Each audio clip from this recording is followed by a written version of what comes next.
Mga bata, ating pag-aralan ang karaniwang salita. Ang. Ano ba ang ang? Ang salitang ang ay isang karaniwang salita sa Filipino na ginagamit upang ipakita kung sino o ano ang pinag-uusapan sa isang pangungusap. Tinutulungan nito tayong malaman kung ano ang mahalagang bagay o tao sa pangungusap. Tayo ay magsanay magbasa. Ang. Ang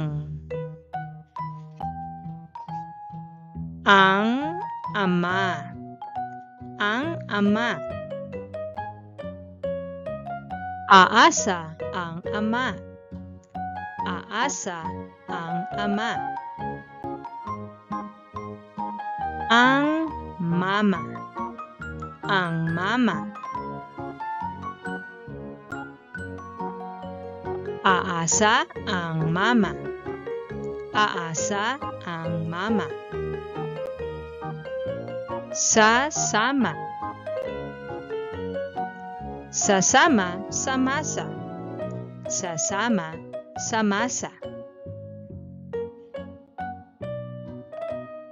Sasama sa masa ang ama.